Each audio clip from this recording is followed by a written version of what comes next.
excited for everyone to be here. Thank you for being here. So my name's Jose Madera. I'm a program manager at Adelante Youth Alliance. Adelante Youth Alliance is a nonprofit organization here in Pasadena. And our mission is to educate, empower youth to develop their academic, career, and leadership and personal potential.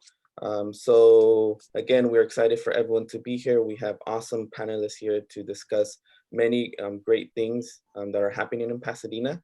And then for those who don't know, again, this is a workshop or a panel that is part of the Level Up Conference, which is our 4th year of organizing this conference. So big up to all the organizers that have been doing it for 4 years.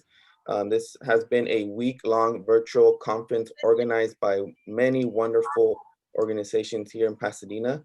And I encourage and welcome you all to check out the website collaboratepasadena.org so you can check more about our past conferences and more about the mission that we have as organizations. And also, I encourage you to join us August 8th for our Level Up finale, which we're going to be recapping all the wonderful workshops and work that has been done this week, and also possibly give you some prizes. And also you can meet a lot of these organizations that have been organizing all these wonderful workshops throughout this week. So again, I encourage you to join us August 8th. So today, you are all part of this workshop, which again is called Another World is Possible, How to Engage in Community Activism and Grassroots Organizing. And it's a panel. I'm joined by many panelists who are you're going to know a lot about them as we go through this workshop. So just a quick thing again. So as many of you have seen or even been part of, there has been a global reckoning this year, right? Many people saw George Floyd being murdered by police. Many people heard about Breonna Taylor and Ahmaud Arbery and their stories, and it caused a lot of anger, a lot of outrage, right? And a lot of passion for something to happen, for people to get together and organize and do something, right? To change. And led by the Black Lives Matter movement, there have been many demands for fundamental and systemic change in every level of our society, from streets, from schools, to government institutions. Even celebrities, organizations, companies, and sports have come out and stand in solidarity with Black Lives Matter to say again that, to say and to believe and to scream it out that Black Lives Matter, that Black trans lives matter, that Black queer lives matter, right? So, and within this, right, there's also been a lot of solidarity work for many groups that have also been marginalized and disenfranchised by society. And also with this, there has been a lot of work even before this year, right? A lot of organizers, a lot of organizations have been doing this work for many, many years. And many of the panelists here today have been doing this for many years. And that's why we've got them together, and they're gonna talk to you about the work that they've done and also how you can possibly get involved if you're interested. So the goals again for today, for all of the attendees here, and also this is also being live streamed on YouTube. So anyone that watches this after, the goals for today is for you to learn about grassroots organizing efforts in Pasadena, to know Pasadena organizers here and to ask them questions, to learn about them, and again, to see how you can be involved if you want to be an organizer or an activist in your community. So again, we are very excited to have everybody. So we are now going to start, and just a few things. So we are going to ask the panelists questions. We're going to have an awesome conversation. If you have any questions for the attendees, please write them down. We are going to have a Q&A after the last 10 minutes of our presentation. So again, if you have any question, write them down. We are more than happy to answer any questions that you have, or receive any comments. So again, feel free to ask any questions. Cool. All right. So we have 5 awesome human beings, awesome organizers, awesome friends, comrades, and so again, we're excited to have all of you. So they are going to give a little introduction about themselves, a little background about the students, with the question of what sparked your dedication to being an activist and how did you start? So our first person that we'll go to is Nadia. All right, I'll start us off. My name is Nadia Elhawary, y'all. My pronouns are she, hers. I was raised in Northwest Pasadena and Altadena-ish area on Lincoln, basically. I went to Elliott and then Muir, so I'm all Stang's house, just so y'all know. And I moved to the Bay right after high school, which I went to Muir. And I got my master's up there in school counseling, just a little intro about my educational background. And I'm currently an educator, so I'm a professor at PCC. I'm teaching counseling courses, but on Muir's campus, which I'm hella excited about, super excited about.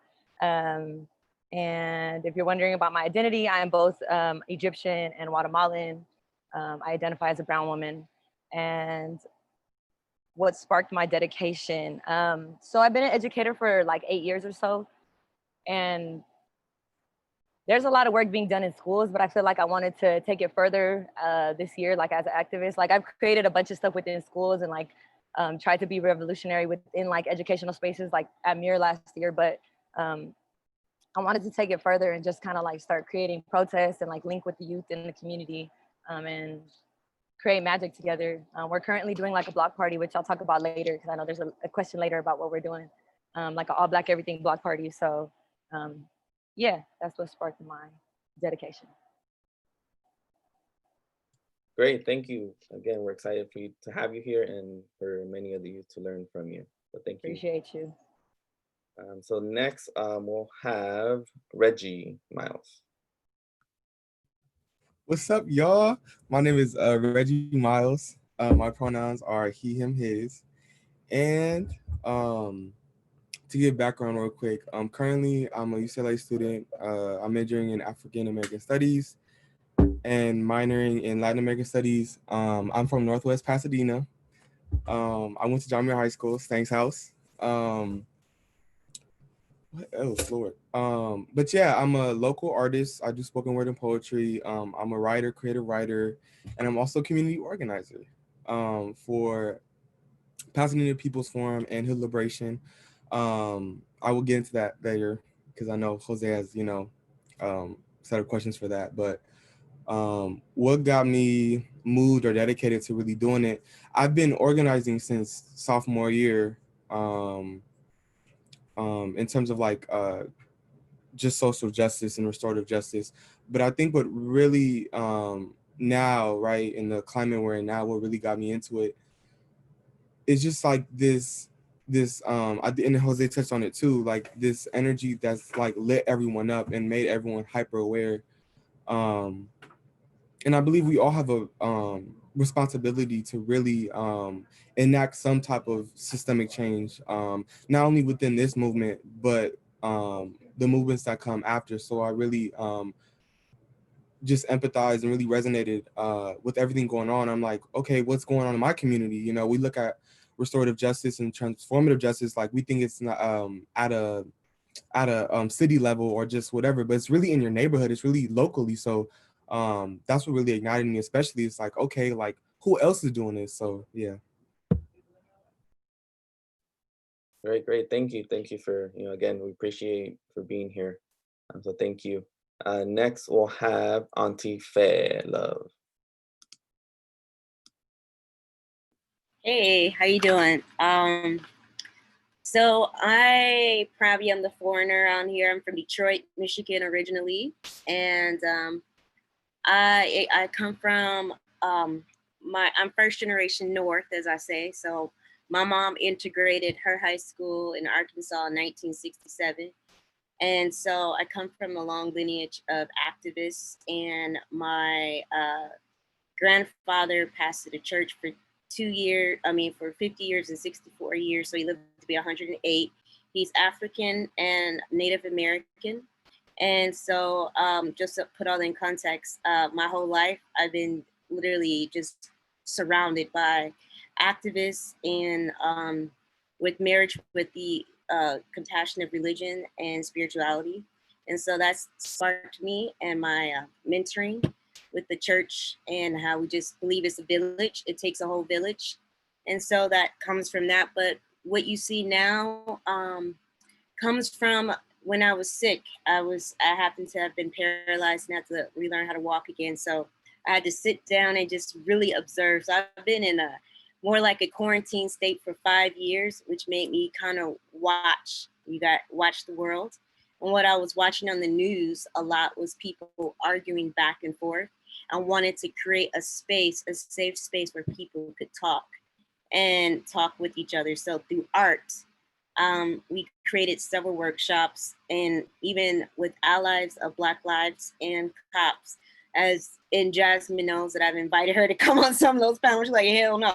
But but we did sit down and we had the ACLU come along and talk. So I've been trying to create spaces and dialogue and talk across the table for several years now. So that's one of the things. And compassion is my root. And now that I've been quarantined, I agree with Reggie when we need to go deep into our neighborhoods. And so I'm all about going deep, and not necessarily, and we can go wide with that, but let's go deep in and figure out how we can plant some real roots and make real empirical change here. So that's what I want to say. Great, thank you again. We appreciate you being here. Thank you. Next, we'll have Sofia Alvarado. So my name is Sofia Alvarado. My pronouns are she and her. I was at Pasadena City College for a little while, and then I'm going to be transferring to Santa Cruz in the fall. I'm born and raised in Northwest Pasadena as well. I went to PHS. And I'm currently a host at Radio Jornalera. I run a radio show called Todo, Cambia with a few other friends of mine. And our radio show focuses on issues which are impacting working class communities and working class students. And the way that I got really involved in social justice work is being around a lot of activists in my life. My dad is an activist in Pasadena. And I've grown up like going to marches and protests. And I really began to get involved like myself when I was in high school, and like I joined a bunch of clubs. And like I led a walk, me and my friends like led a walk out in Pasadena when like Trump got elected. And then I got really involved on campus as well at Pasadena City College. So I hope to do that in the future. But yeah. Great, thank you again. Thank you for being here. Next we have Jasmine Richards Abdullah. Hey y'all, how y'all doing? Thank you for having me on this show. This is really important. So I'm from Northwest Pasadena. I kind of got thrust into activism, right? It's not something that I grew up with. You know what I mean? When Michael Brown was killed, I went on a freedom ride to Ferguson, and I never experienced Black love the way I did in Ferguson. And so everything I learned and felt there, we said we would bring it back to our communities. And so that's how I got sparked. I do work in my community because if I don't, we're gonna die, right? It's what's the alternative? It's either death or the work. And the work can be easily like just loving on each other, things like that. I don't know where to go from here. I'm kind of shy on these panels, so excuse me. I don't know how to what to say, but what's important about this moment that we're experiencing right now is the momentum of the youth. The momentum of the youth and how they're galvanizing the hearts and minds of folks. And so that's what's important to me. Yeah, sorry. I don't know what to say, y'all. But how y'all doing? And thank you for having me. All good, all good. No, we thank you and we appreciate you for being here. All the work, knowledge that all of you share. And that's why we wanted to put this panel together, so the youth here that are present today and are watching on YouTube Live can learn from your story, from your work. Right? Again, the goal is for anyone that's interested in being an activist or doing any type of social justice work. As you can see it in the stories from the panelists, they all come from different places, right? And they're all doing different work, but it's all rooted within social justice. So if any of the panelists, I mean, any of the attendees here, that you like art, or you like radio, or you like school, or you're a student, right? You can do a bunch of things for just social justice with the stuff that you're doing now, right? So that's why we're here to learn from these panelists. So again, we appreciate everyone. Thank you for being here. So the first question that I have, or the next question, is how has this year's global reckoning sparked people's minds to reimagine and reclaim their communities? So we'll go first with Reggie Myles. Well, that's really good question. I think, well, first, I believe everyone's hyper aware to the issues that affect a lot of marginalized people, specifically Black people. So I think when it comes to reclaiming our communities, I think it just doesn't start with physically taking up spaces. I think, like Jasmine touched on it too, it can be the simplest thing as just loving each other. I think it's also good to acknowledge that when reclaiming not necessarily just our identities, but just the different entities and factors that make up, I mean, any community, whether it be the Black community, the brown community, any other community, especially in Northwest though. I think the simple fact of addressing a lot of violence that's not only inflicted upon communities in the Northwest, but I think that's also part of reclaiming something right, acknowledging what has happened or what is going on, and how to address that. I think a lot of people now, at least in Northwest, are like organizing and planning. I feel like that's always been a thing, but I think it hasn't been on the level it is now. So to see that, I think that's in the process of like really reclaiming, right? Not only reclaiming spaces, but like a collective identity.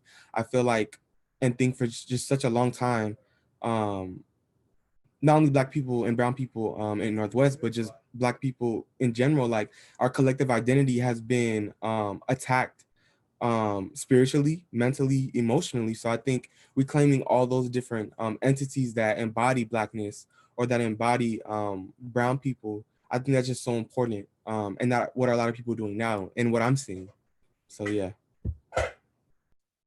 Great, thank you. I love that you're saying collective identity, right? Because we're all in there together, right? We have similar stories. We have also different stories, but a lot of things that we see affect us together. And then having this collective identity, I think, promotes us to have this change. So thank you. Next, we'll have Nadia. If it's okay, Jose, I'm gonna skip this question. I had a little trouble with the wording and I didn't understand it fully. So I promise I got you with all the other questions, if that's okay. Cool, yeah, no worries. Hopefully that's not like against the rules or anything like that, but I don't want to make up some stuff when I didn't understand the wording of the question. Cool, no, totally fine, totally fine. Okay, cool. Anyone else? Auntie Faye, would you like to?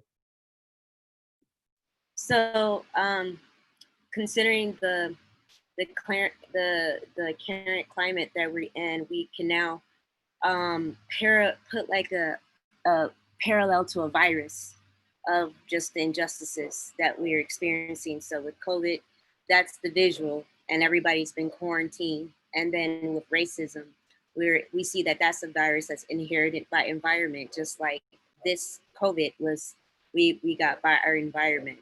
And so that is now in our body attacking us. So with the reclaiming our communities, we're now saying, okay, what role can we do to protect ourselves and to protect our communities? And just like with COVID, we're asked to wear a mask, not just for ourselves, but for others, to show that you can protect someone.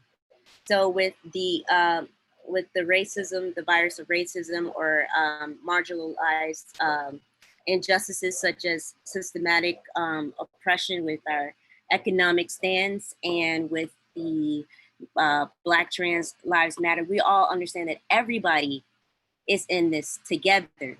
This disease attacks and affects everybody, whatever you want to name that disease that is specifically you identify with right now.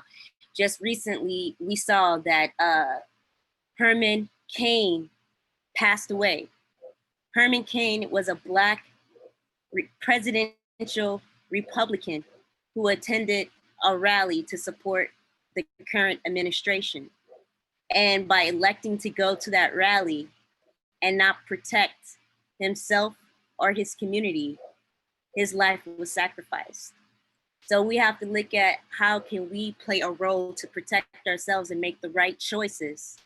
And by doing that, we can be the doctors, the surgeons. I always look at Black Lives as the surgeons of this movement.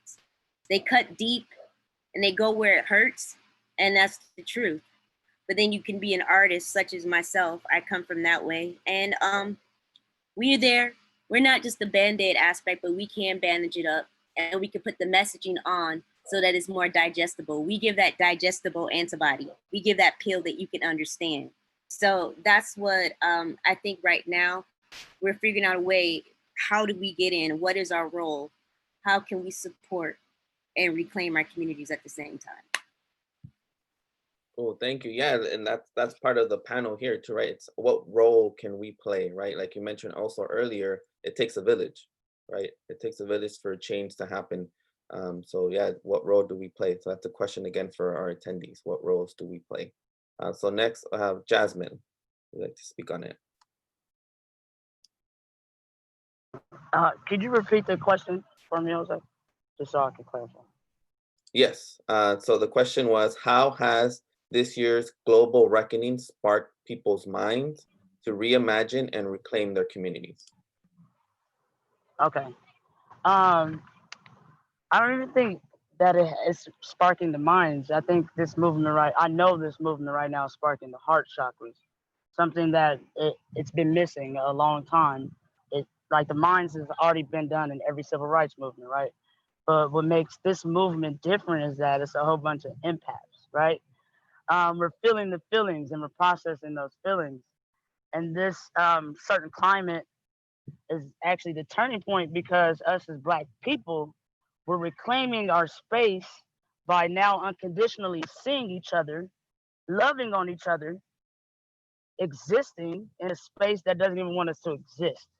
You know what I mean? Whereas in North Pasadena, right? My niggas I never even talked to, right? We're seeing each other. I'm gonna keep it 100. This was never here. We're saying Black love, Black Lives Matter. I see you. We're apologizing and showing up for our bullshit. Sorry, excuse me. I know it's kids. I'm sorry, y'all. So, not to go on a tangent, but this movement is exceptionally different because it's just tackling the mind, body, and spirit of things. Is that fine? Everybody following? Yeah. And so that's why I really love it because it's the kids moving. They're not taking the youth, young adults. They're not accepting no.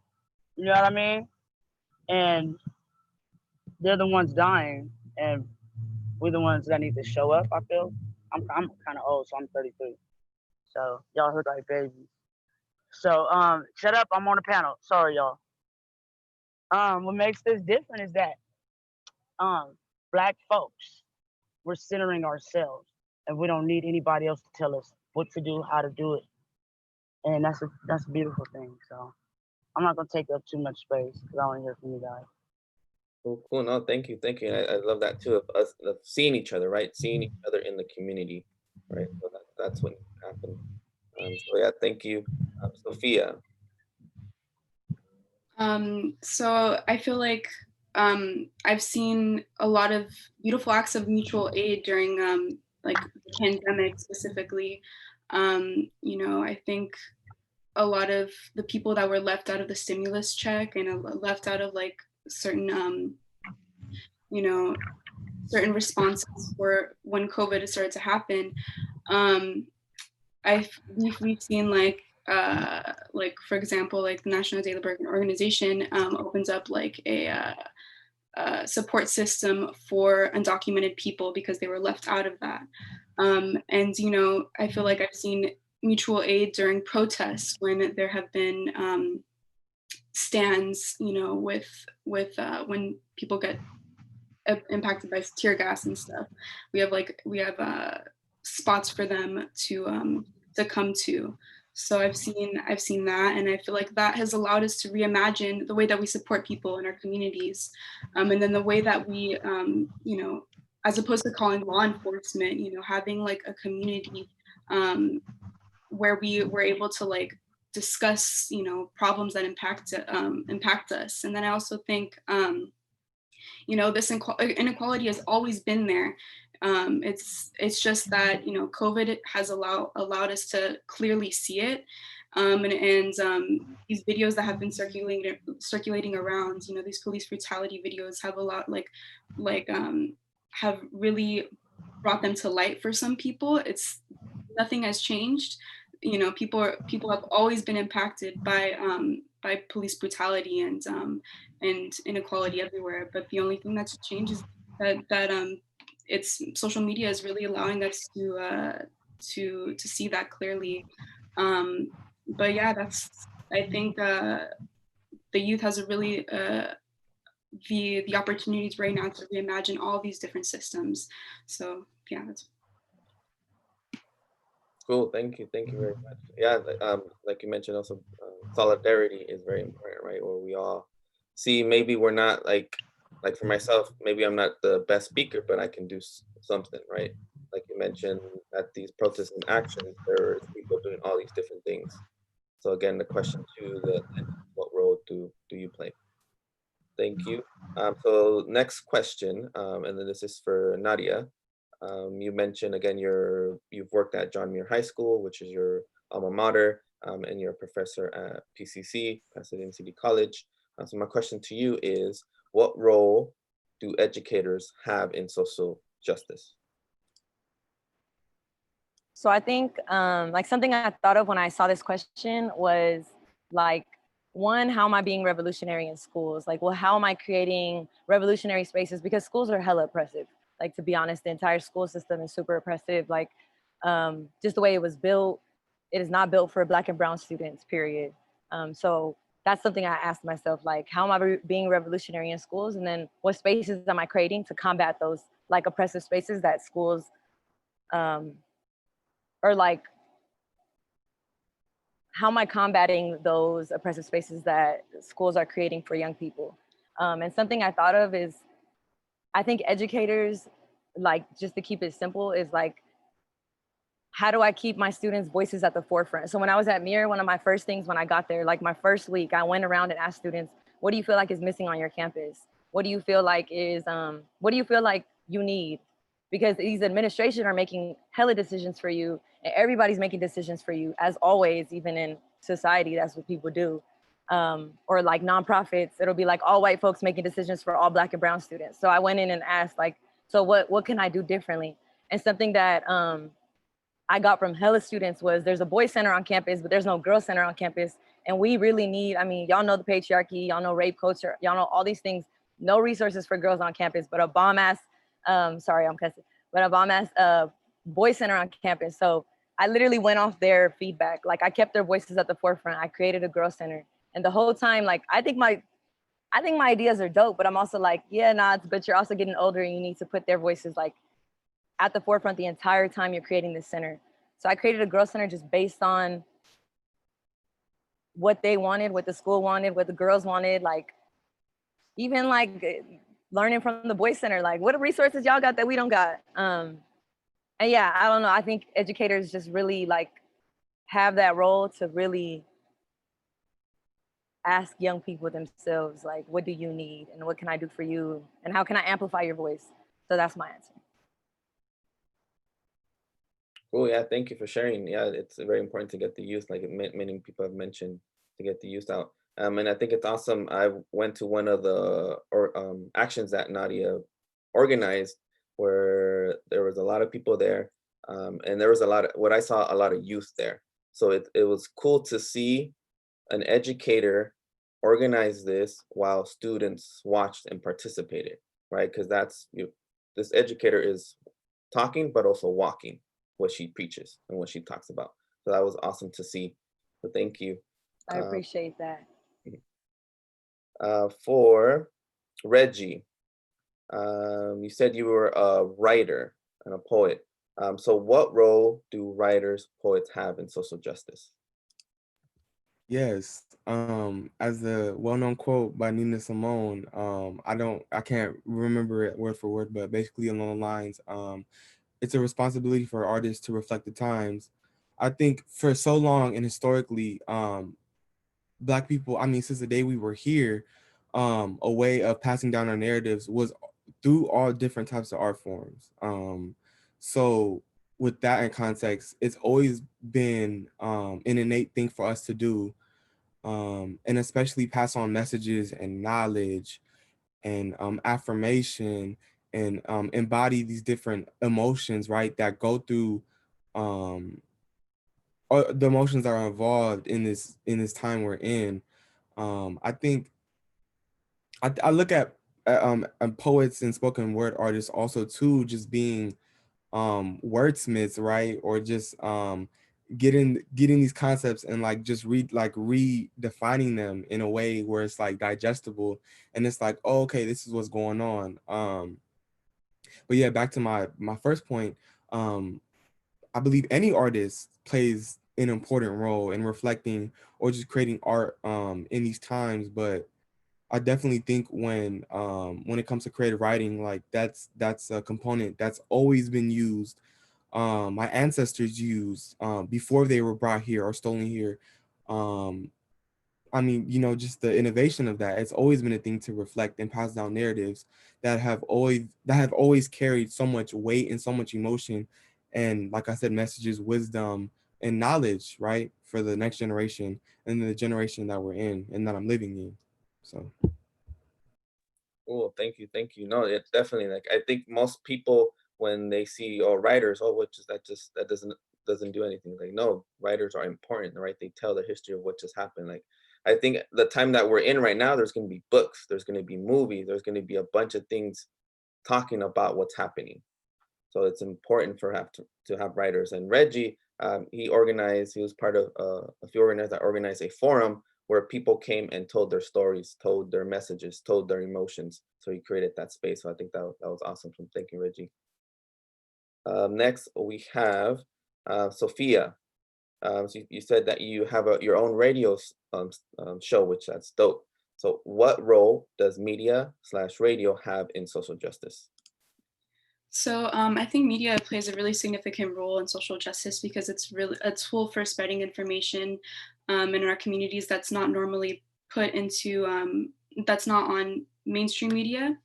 So I think, we have seen an example of this in Portland recently where people have been taken in unmarked vehicles. And we don't see that on mainstream media. We're seeing that circulate on social media right now. So these videos the videos of police brutality have been, that's all led to direct action. We've seen that in Ferguson and we've seen that in Minneapolis, and that's not anything new because we've seen that that response, when we've seen that response in the past as well, when videos have come out.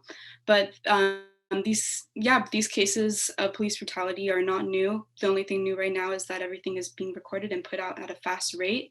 And there's an immense amount of information regarding social justice on social media. Like, for example, we've seen so many posts inform people about knowing their rights when someone does an act of civil disobedience and ends up getting arrested, so they know how to respond in that situation. And I've seen so many posts which are uplifting Black-owned businesses in our community as well. I've seen posts when informing people about their rights when ICE comes to the door, which I feel like is really significant because I feel like this is all an effort to protect our community, and this is all an effort to communicate in a different way. And especially right now during the pandemic where we are physical distance right now, and I feel like this is a important way to communicate. And we can also see like petitions that are being circulated as well throughout the web. And like I said, it's an important way to remain connected during the time of physical distance. Radio specifically is a great platform for individuals from disenfranchised communities to really develop their voices and to find power within their voice and to speak their truth and to feel like their experiences are valued. My radio show in particular is hosted by women of color. And I feel like oftentimes in history, like our stories and our voices are kind of written out and they're treated like they don't matter, specifically trans women of color. And so, yeah, and I feel like on my radio show specifically, we're unlearning those ideas and we're really encouraging each other to speak up unapologetically. But yeah, I feel like it's a really great opportunity for us to develop our voices and to exchange ideas. But yeah. Oh yeah, thank you for sharing. I guess it's very awesome to see like we kind of spoke on it too, reclaiming these spaces, right? Reclaiming these platforms that are needed, that are by us, for us, right? For the community here. So yeah, thank you for your work. Next we have Jasmine. Jasmine, you've been part of many protests and marches. What role does protests and marches have in social justice? I'm gonna touch on that, but I actually want to touch on everything that the youth were talking about as well, if I could, if possible. Yeah, definitely. I want to touch on the roles just in general, right? What's so important about this movement that we're in right now is that we're creative, right? There's no one way to win this movement, right? And so, what I've noticed with Black Lives Matter, right, is when we shut shit down, Shamil Bell will come out and do some dance activism, right? We'll get our mind, body, and spirit all in one, right? I'm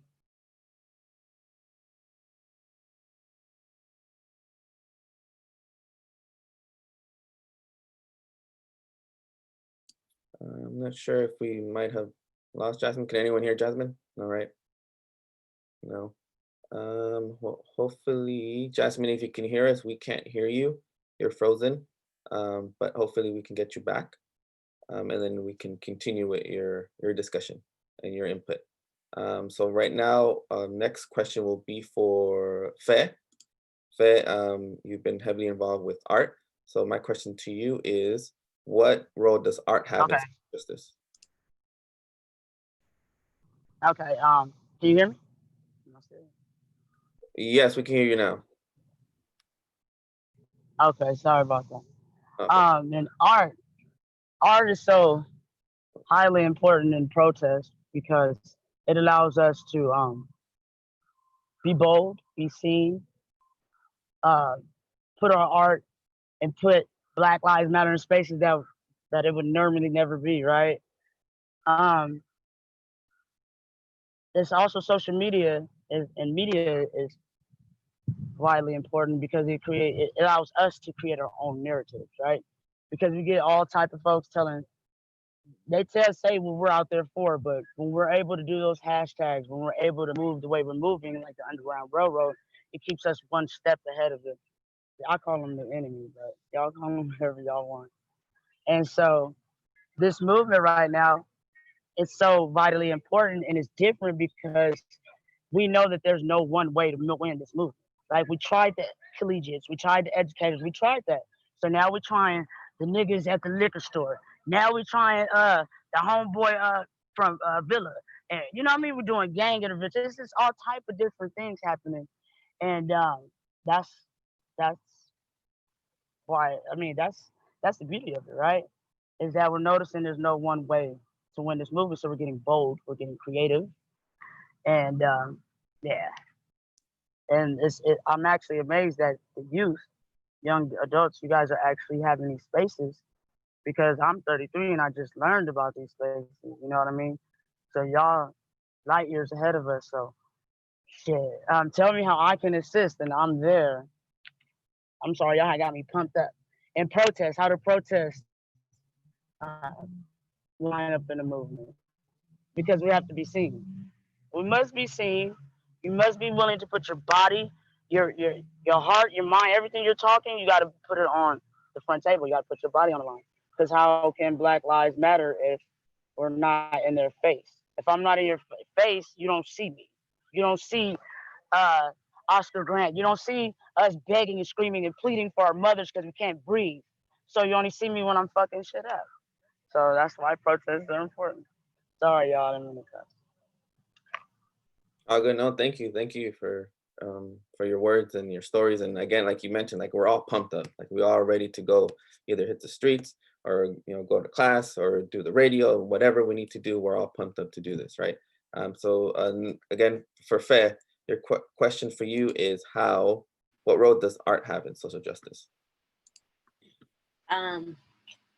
Well, as someone who's decided to make a career as a social justice artist and environmentalist, I see that art has a way of creating visual literacy and emotional learning. So, for instance, I'm gonna take it a little bit aside. When I was trying to create a space where people could understand why people of color need to get involved in climate change and environmental injustice, it wasn't understood until I created a space at the Activism Center where I portrayed Mother Earth in hospice. I portrayed a dying Mother Earth in a bed. And instead of having like medicine, she was getting pesticides, bottles of pesticides, and GMO pills, and plastic water bottle would make her weak, and she would spit it out and die. And we're like, "What are you trying to do? Kill me?" And people saw me painted in a hospital. My face was dirty, muddy, frail, and I had the walker and Mary Leck, Councilman Tyrell Hampton, helped me walk out of my hospital room, and he said he will help me get better. He would do what he can. The visual literacy was that we need to work with our governments. We can use art. He saw what it was. Kids cried. They decided to not use water bottles at their school, the soccer school, for their soccer team, but get reusable bottles. Well, that was visual literacy. People didn't understand that. But there's another issue that I'm seeing with Black Lives Matter.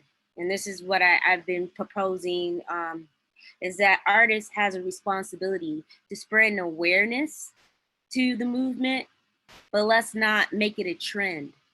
And I'm afraid that this is now trending. You see people organizing and putting up the murals, and you see the murals go up, and you want to be a part of that. But do you want to be a part of the organizing? Do you want to put yourself at risk? I have put myself at risk. I run to the cops when I'm doing something. I'm putting up a mural that may not be, I will put it like this. Let me rephrase this. Civil disobedience is what we know. You know it as the good trouble now, right? And it's good now. But when it was happening, what are you doing? I thought she was going to be working with us. I thought she's compassionate. So my name ends up getting through the dirt. But then when you see the out effects of a beautiful mural up on the library at La Pintoresca, you're like, wow, that's amazing. How do we keep it up? And so these are the things this is what artists do. But if you don't want to be a part of the drama, you don't want to be a part of the sweat and the blood and using your own personal resources to put it up, then now you just want to be a part of the trend. So we have to fight. We have to figure out what artists can do to continue, let them know that we're doing some things, we're sacrificing, we're on the front line, but we're also out there putting our resources. And for some artists who can only do things in animation because they're disabled, they can't march. I have artists that are not able to get out there, but they can create a visual campaign. And that's what we do. So I think that artists is inclusive. We bring more people into the space, and not every artist wants to use their voice. As she said, Shamel Bell, she uses her body and she dances with that. And some people get nervous speaking. Some people are comfortable speaking, but or some people are comfortable painting but don't want to speak. Like I said, and can create a song and create a chant, and like we talk about an anthem of a movement. But what we have to do is make sure that we are maybe creating a brand of compassion, but not making it a trend. So that's the responsibility that I think that artists have as well, because it gets popular and it looks fun. So I'm very passionate about what I do, as you know, and when we mentor, when we work with each other. And these ideas are conversations that we have intergenerationally. I think it's important that we do continue to engage our youth and bring in our elders who've been doing this, like Reggie talked about. The stories have been passed down from time. And we've been keeping this in our culture forever. So again, back from the African mindset and the Egyptian, as we heard Nadia, this is things that have been in our culture, and arts have been a way to document our stories from time. So when we're gone, we'll see these murals on the walls and we'll know what happened and what businesses and what cities were in solidarity. And then we'll know those who are on the right side of history and who's on the other side of history. So I think arts have that way of documenting it too. Yeah, definitely. I think art is powerful, and different kind of art, right? And Fe organized all these, one of the leaders of organizing a lot of these murals that went up in Pasadena, and I was able to go to a few of them. And myself, I don't call myself an artist. I don't know how, I'd say I don't know how to draw, but Fe put me to work. It's like, all right, this is what needs to be done. All right, let's do it. And it was beautiful. It was beautiful, beautiful art. So thank you for that. I just like to add, when it went up, it wasn't about, I didn't even put my name on it, and the artists that did it, they put their names up and they were sharing, and it didn't have to come back to me. So it did, but I'm just saying, like, it was good that that the artists and the people who we recognize, such as our leaders in the community right here, which is something I wanted us to have as Jasmine, we wanted them to be recognized in the community, and I'm looking for building local heroes up. So that's more what we want to do. And so I'm thankful for the work that you've been doing, Jasmine. I've been watching you and been in spaces with you for a long time now. So, and we have different perspectives, but that's what artists do. We bring a different perspective. Oh, I'm sorry. I just want to say one last thing. As artists, we are creative strategists and change activists, and that's what we are. So yeah, definitely, thank you for those words. So a few more questions. I know we have we're dealing with time. We wanted to do a little activist starter kit for attendees. So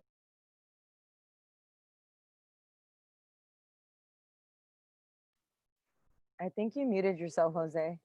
sorry about that. It happened. Sorry about that. So yeah, so we have a activist starter kit from the panelists. They want to share. Again, if you attendees and also people watching on YouTube Live, if you want to start getting into this social justice work, here are a few things that the panelists are going to share that can kind of get you started. So the questions for each panelist is: what's your favorite social justice book? What's your revolutionary song and or / artist that you recommend to hear? What's a revolutionary figure, past or present? And what's a self-care practice that you want to share with the attendees? So we'll go first with Nadia. I don't know why I'm excited for this part. It seems kind of fun to hear from y'all. But my book is, the first one that came to mind was We Want to Do More Than Survive by Bettina Love. That book is like phenomenal, because just the line in general, like, we want to do more than survive. Like, we want to thrive. We don't want to just survive. But it's really bomb for educators and folks in general. And then for white folks who teach in the hood, I think it's by Christopher M. I never know how to say it. I'm not gonna mess up his last name. But for white folks who teach in the hood, and some of the rest of y'all too, that's a really good book. So those two books were really big for me in my journey as an educator. And then a revolutionary song or artist, I think No Name is very revolutionary. I can't remember the song that I really love, and I was trying to look for it today, but I couldn't find it. But I feel like No Name is so revolutionary, and she doesn't sugarcoat, and she doesn't make that feel good music. Like, she wants you to feel real stuff. So that's what I would say. revolutionary. Oh, I also love Jhené Aiko, even though that's not considered a revolutionary artist. I feel like because she uses like ancestral healing and sound baths and like all these healing tools that our ancestors used to use in her music and it's mainstream, I feel like that's really deep. Personally, I feel like that's very revolutionary of her to bring into like the mainstream space. And then a figure, first person that came to mind was Nipsey Hussle.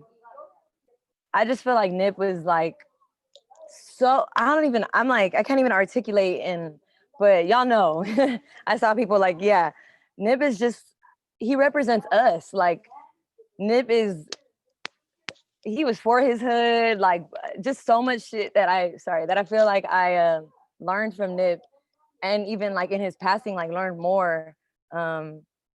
Just like owning the block and all these things that I'm like, damn, like I have to think bigger than I was just thinking about being a counselor and this and that, but I'm like, oh my God, I could do so much more within my hood, within my community. I don't know. Nip gives me, I know he wasn't perfect, but he gives me, he teaches me a lot, and definitely a gem on this earth and even in this transition.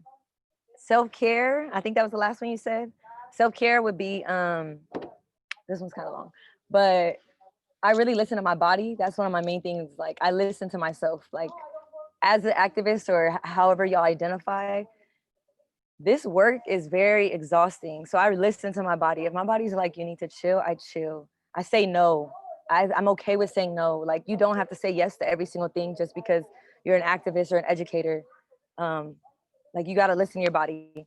I drink 2 gallons a day. That's some self-care stuff. I'm very spiritual. So I use like crystals and sage, all types of stuff to just protect me. And even watching, sorry, I don't know if y'all hear the background, but even watching like shows and laughing is a form of self-care for me.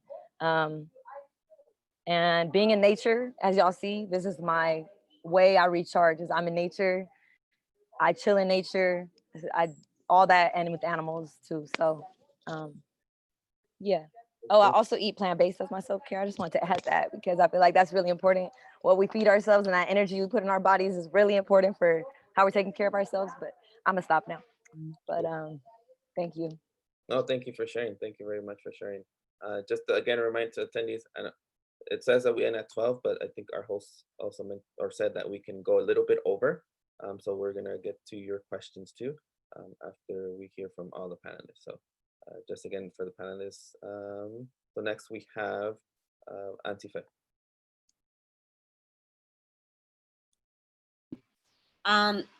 Nadia, yes, and I'm not plant-based though.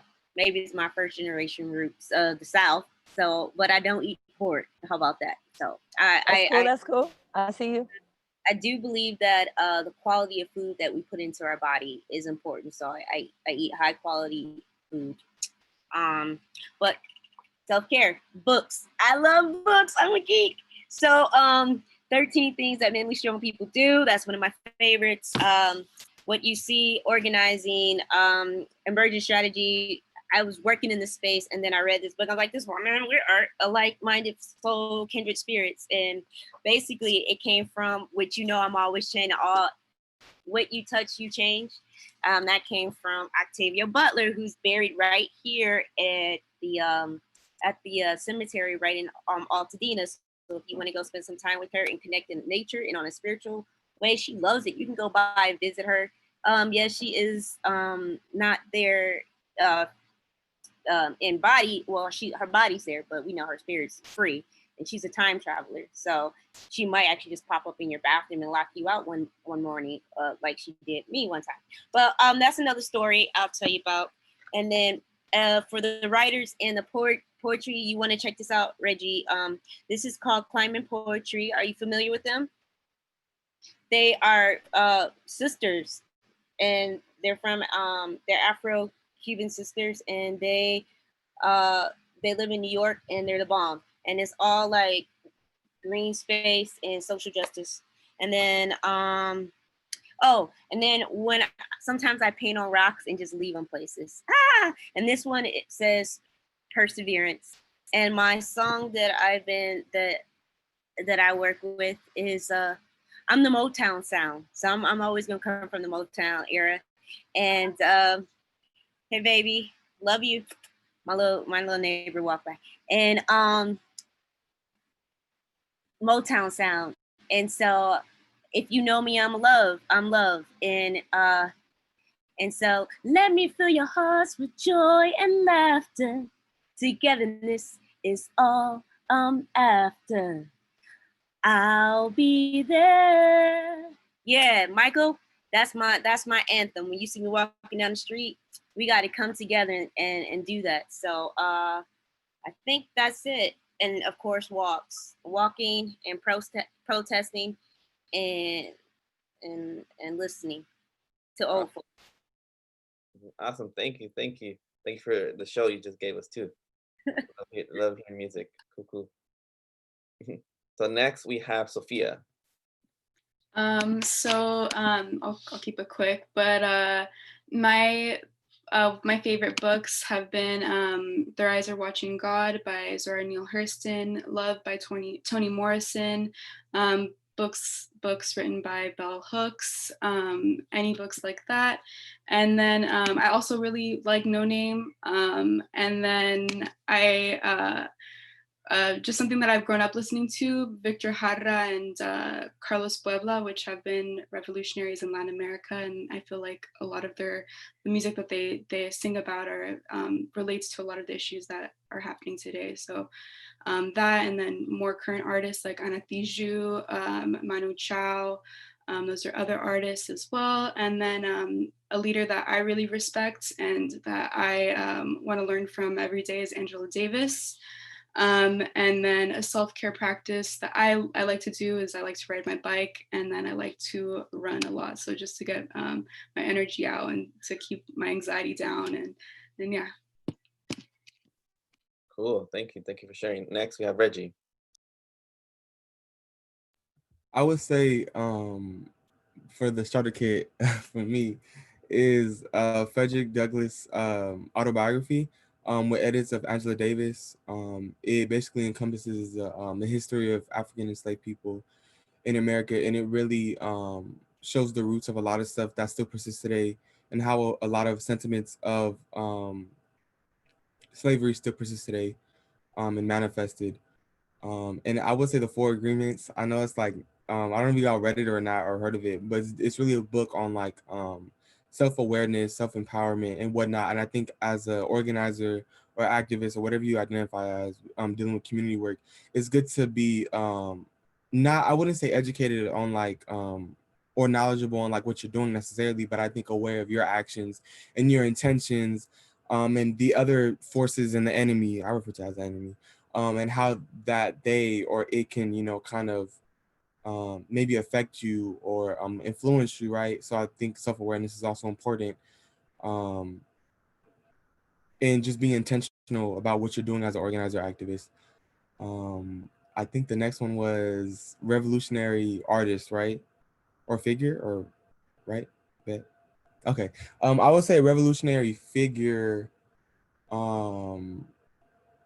is Malcolm X. I know people tend to say, oh, you know, that's generic or whatever, but it's really not. Understanding, I wouldn't say philosophy because that's very Eurocentric. Ugh.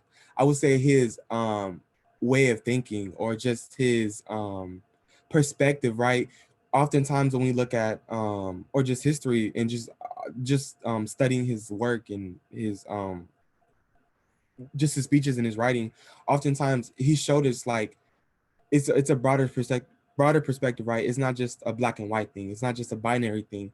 It's a whole spectrum of thinking. It's a whole fluidity of like just understanding these different systems and whatnot. So definitely Malcolm X. I would say Ida B. Wells too. If y'all don't know about Ida B. Wells, basically a writer, a person who really was against lynching against black folks, really told the truth, right? I also love freedom fighters and truth seekers. So Ida B. Wells too. When it comes to artists or just songs or whatever, I would say Maya Angelou. I love Maya Angelou because she just shows so much love and compassion in a way where it's so revolutionary. And I resonate with her so much, like when it comes to writing, when it comes to like delivering messages or like concepts. So I love Maya Angelou. I would say Kendrick now too as another artist. Kendrick, when he like, you know, we love our rappers and whatnot, but when it comes to like lyricism and whatnot, like he really presents a different perspective and narrative when it comes to like rapping about being a Black person, what we go through in the hood, but from a different like point of view. Like we often see like this I wouldn't say normalized, but generic way of, I wouldn't say generic either, but there's just this common mainstream just like concepts and ideas, but like he puts it to where like he uses it's so many different like layers to that. Like sometimes it's like, well, I have to listen to it again. So definitely Kendrick. I feel like I'm missing one more. Oh, self-care. I would say self-care for me, meditating, right? Grounding yourself. I think that's so important. Like the other folks touched on, like grounding yourself and really like, because you know, at times it could be really, really just draining and overwhelming. And I think it's really good to like center yourself and really just have that time out in the day or just whatever it be for yourself, right? Because I feel like we're always giving so much of ourselves, and you know, that's in our nature. But I think it's good to like just center ourselves. So definitely meditation. I definitely work out. I self-care. What else? I paint here and then, and I definitely, my writing process and what I do is definitely an outlet as self-care. So I would say that. So yeah, I hope I touched on all of them. So yeah, if Yeah. I did, just tell me. Okay. Well, no, thank you very much for sharing. Next we have Jasmine. Sorry, but everything was like choppy. So I'm gonna just go off of the ones that I know. Okay. Who's someone that I look up to, I guess, in the movement? Can you hear me? Y'all can hear me? Yes. Um, I'll have to say Booker. He represented lumping, and I consider myself the part of the lumping, which are the undesirables, right? The folks that folks count out. And Bungie Carter was a part of the Black Panthers. He actually was the one that started the WIC program. He started the Breakfast Before School program out here. He was a gang member from Slauson Boys, and so I really resonate with him. Um, Songs. I have to go with Sibo the rapper. Sibo the rapper is Ezell Ford's cousin. He's a Crip from East Coast, and when Ezell Ford was murdered, uh, Sibo started galvanizing Bloods and Crips, right? And so once he started doing this, all the protests that you see right after the Michael Brown for Ezell Ford out there was organized by one Crip dude, right? And what the district attorney Jackie Lacey did was she brought up old charges on him. She brought up an ODA reject and gave him 14 years in jail, right? And so he really resonates with me because he's a fighter. And if y'all can have a chance, just type him up, Sibo the rapper, and listen to the music because he tells a story. And he speaks for the family. And self-care. I'm actually learning what all that looks like because I'm from a community, we don't have time for self-care. That's a luxury. Self-care is a fucking luxury that I don't really have. Yeah, but my self-care, I like to be with the babies. Like the kids, how you just seen the babies come to me. That grounds me, that centers me. I love seeing the kids. Like I love being around you. The babies, baby. Oh yeah, another song. Say it loud. I'm black and I'm proud, right? Because Bobby Brown, excuse me. Yeah, but he made that song once Martin Luther King was murdered. And black folks didn't have an outlet, right? We were feeling all types of things. And so he gave a free show and he did that song. And so that resonates with me. I love saying it loud. Am I missing anything? That was good. Thank you. Thank you very much for sharing. I mean, yeah, thank you all for sharing. So one quickly, I know it's awesome because we're having this dope conversation, and I think we can have this conversation for hours, right? especially all the great work that you are doing. So one, we have a few questions, or we want to get to some of the questions that the attendees have. Christian Feliciano asks, what are your guys' motives for pursuing activists in your local communities? Anyone want to answer that one? Okay, Yeah. Oh yeah, go ahead. personally, my motive was like I said, or like I talked about it before, like we think of restorative justice and like transformative justice, like we think it's like, oh, like LA is doing this, like, you know, all this, but it's like what's happening in Pasadena, what's happening in the other cities surrounding LA, which there is a lot of things happening and people been resisting and organizing. I think my motive definitely for being out in Northwest was like just the climate, like when we think about Northwest, like who has been sanctionally murdered, just the history, not just that. I don't want to just touch on like that, the violence, but just like passion and purpose. I mean, really, like I always love helping people in any capacity, but I definitely do find a nature, right? My nature and like just pursuing activism in my community, right? Like Jasmine and Faye and Nadia and Sofia, like I believe um I think it's in our nature, definitely, but I do believe, speak for myself at least, I think a motive was definitely understanding and really processing that restorative justice is really at your local level. And I think to address that and to really like accomplish that, it's important to understand it. And that's what really one of my motives is, like to literally not just physically see, but just like spiritually and everything else like that encompasses justice or what in any facet or any form, is to really see it at the local level and really be like, oh, we did that as a community. Like I can really say like this changed or this has happened. So yeah.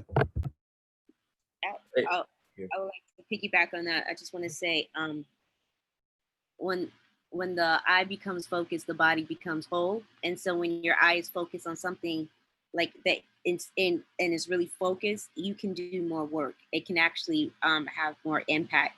So I was traveling a lot, but I was looking at how I wanted my home to feel and how I wanted the space to feel, and my brothers and sisters that are in my community to be empowered. And so I spend a lot of time, and I really wanted to set up roots, and I feel really invested. Once you invest in a community and make it yours, you want it, see it flourish. So that's why I'm here. I'm invested. This is my home, and I connect with the people. So yeah. Thank you. Thank Can I you. piggyback off that as well? Yes. Sorry. Give me a little bit quick because of time. Yes. Yeah, Definitely. I'll go really quick. Motive, right? Motive is such a nasty word for me.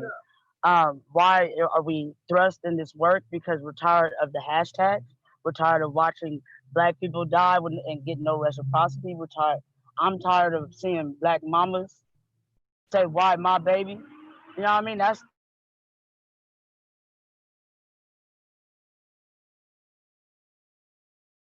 the big. That's the reason why I organize, because I'm really tired. I'm tired of going to funerals knowing that they matter as because we get too caught up in who's doing what we're doing, and then we don't do the work. The work is that we're trying to sustain Black lives. We're trying to keep Black people alive. No more hashtags. And so I think us as freedom fighters, um, we and activists, right? We all get caught up in that lingo and what is this person doing? What is this person doing? But grounding yourself in the work, and that you're not out here for you. You're out here for the parents, for the mamas, for the families, because it's not about you. It's about them. You get to go home and be boo. They got to go home without their children, and that's a luxury that all of us don't get.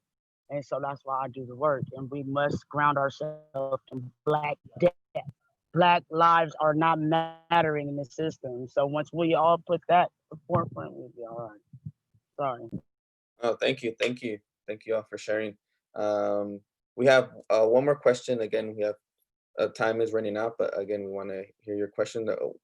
This question that was asked: thoughts on defunding Pasadena PD, reallocating those funds, and going about getting involved in that process.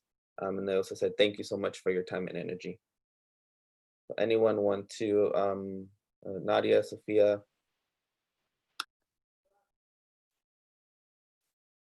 kind of want to go more on the last question. Yeah, go ahead. I'm not a big fan of the words motives, but I would say some of my motivation is honestly, Reg is one of my former students, and just like seeing Reg, being on this panel with Reg right now, and this is like me going a little off topic, being on a panel with Reg right now to me shows me that the work that I'm doing or like helping my young people blossom is so powerful. I don't know. It's so dope. I lost my train of thought, but I just wanted to mention how dope it is to be on a panel with your former student and seeing them thrive and like hearing him speak and like being a part of that and like being able to mentor and learn from that. I feel like that really motivates me. And I just wanted to say that we're also on I really wanted to mention this. We're also on he mentioned the People's Forum movement. And also we created the Hood Liberation, which we're creating an all Black everything block party. And we wanted y'all to know that because we would love for all of y'all to be a part of that. I'm not doing no marketing right now. I'm just, mentioning it casually. But I just want to say one of my motivations would be even seeing like Reg on a panel with me. This is hella dope. I just want to say that. Cool. Thank you. I don't know, Sophia, do you want to answer? If we can move on? No, I just wanted to say that there is action being taken in Pasadena to defund the police, and Pasadena Activism Pasadena came up with a list of demands, and we're really trying to push that forward. I would say with getting involved in that process, I think just really continue to stay active on social media and see if there's protests happening, and if there's ways that you can share petitions specifically for the demands and everything. I think that's really important. And yeah, I think that's how you can get involved with that process. I think with the last question as well, I feel like my motive, or not necessarily motive, but I think my purpose is to really to uplift other people's voices, and to really I feel like it's really impossible right now to not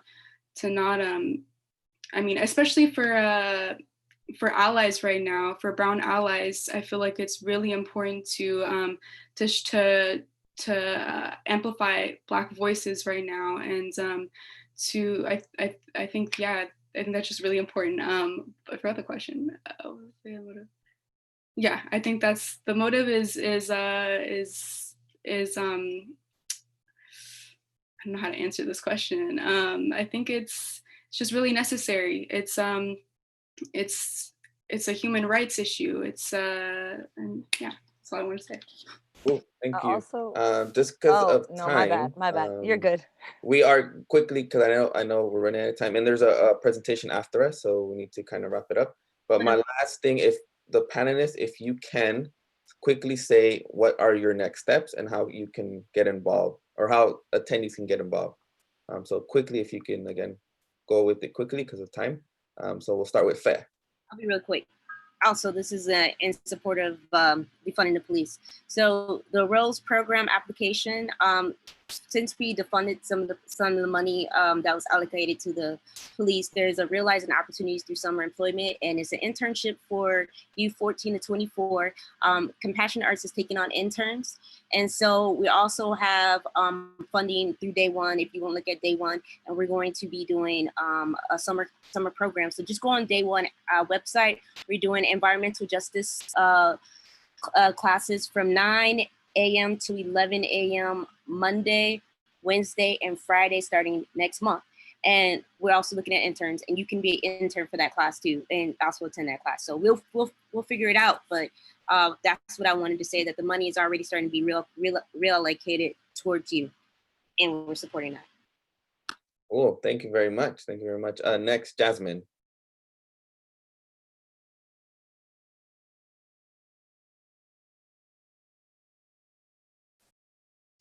Can you hear us, Jasmine? I don't know if you can hear us. If not, we can go. It's Nadia. Yeah, I can. Oh. Go ahead. So yeah, so any quickly, what are the next steps that how attendees and students can get involved with your work? Well, we Black Lives Matter Pasadena, we actually do have a list of demands for the mayor, territorial, as well as the city council. We have been pushing the same demands for over the last 8 years. I mean, 8 years, excuse me. Looking at the 9 demands, saying 8 years. These are demands that the families came up with, so we've been pushing them.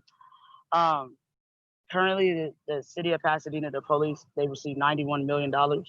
So we're seeing this conversation happening everywhere where they're really defunding the police, right? And I'm from Pasadena, and programs that we used to have here were things like PYCC, or Brothers Make a Difference, how Friends Indeed used to take us on free camping trips during the summertime, right? Things that got us up out of the hood, but all together out in the woods, you know what I mean? We need things like that back in Pasadena. So um, just having that type of conversation, like getting radical with the money. But I like to tell folks is, what if Black Jesus came down here with 3 black wishes, said, what would you want for Black Pasadena? What would that be? And I've been getting a good response by the kids, you know? They want sinners, something just focused for Black kids.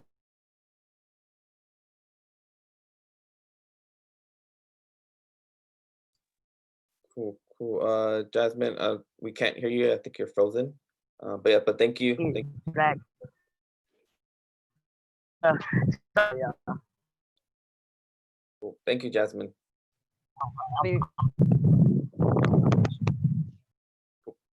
Next, Nadia. Real quick. So I think I was already ahead of the game and I was already shouting out what we're doing next. But I'm going to add like some Instagrams to follow.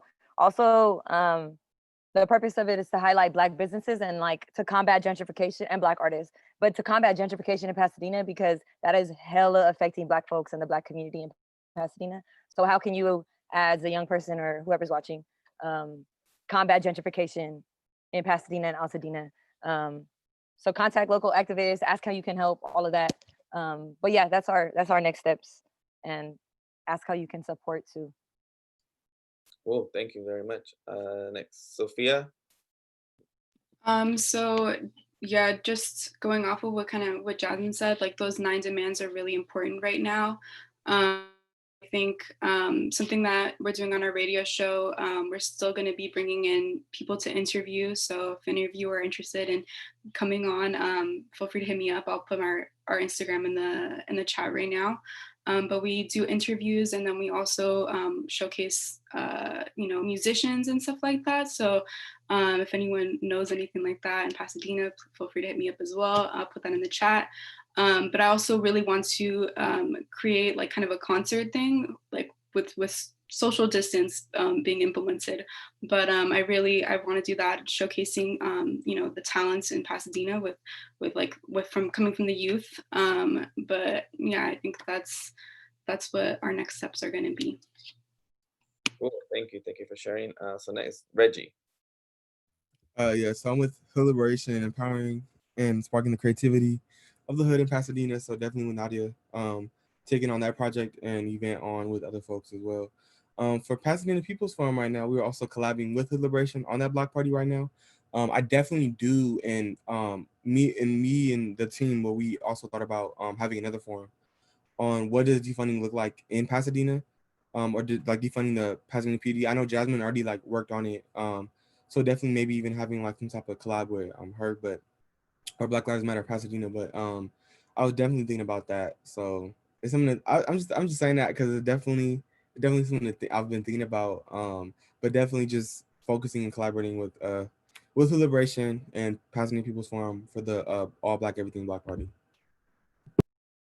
Cool, thank you very much. So as you can see, there's a lot of things happening. There's a lot of ways you can get involved. All of you attendees, you have skills, you have experience that can contribute to this social justice fight here in Pasadena and all over the world. So just like you heard the stories, the word, the knowledge from our panelists, you have a role in this movement. So again, thank you again for all the panelists for being here.